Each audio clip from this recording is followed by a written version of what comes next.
You'll have better Economy of Mission, British Columbia. Through the wonders of electronic technology and medical science, it's now possible to view the activity of your brain on a television screen.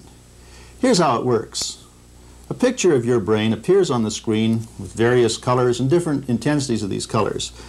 Now, when a part of your brain is busy, that particular corresponding part on the television screen lights up. For example, if you're busy looking at something, the back part of your brain lights up because it processes your visual activity. The eyes just collect the information. Your brain does the work. Sounds like a pretty good idea. It seems to me that the potential for diagnosing brain disorders and treating them would be manifold using this system.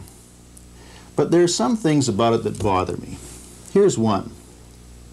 If you've ever owned real property, a house or a car or something like that, there's always a chance that the bank or the finance company might foreclose and take it back if your own personal economic conditions turn sour.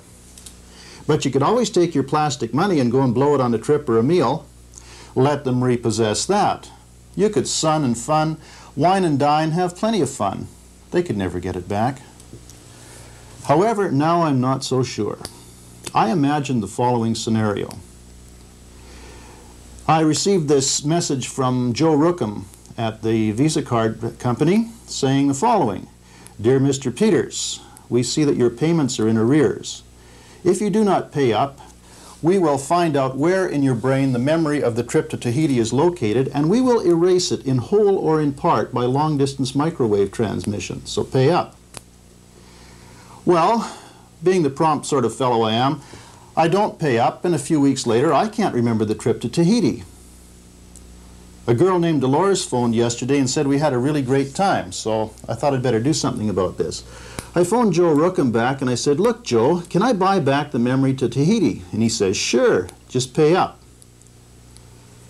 Now, sounds like a pretty good idea, doesn't it? So I phone him up later and I say, look Joe, since you guys lowered the limit on my credit card, I can't afford a Love Boat trip anymore.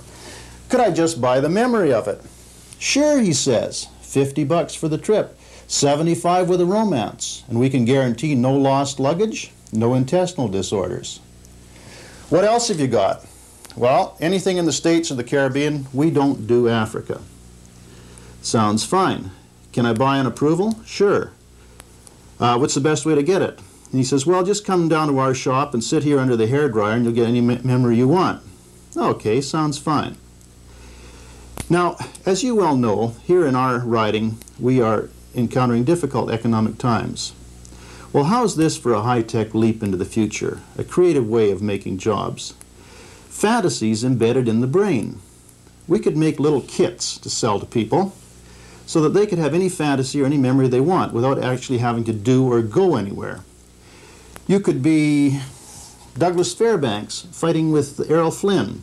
You could be Muhammad Ali knocking out Frazier. You could be paying off your mortgage. You could have been present at the discovery of steelhead. And all of this just from a memory kit. And of course, our kits would be non-invasive.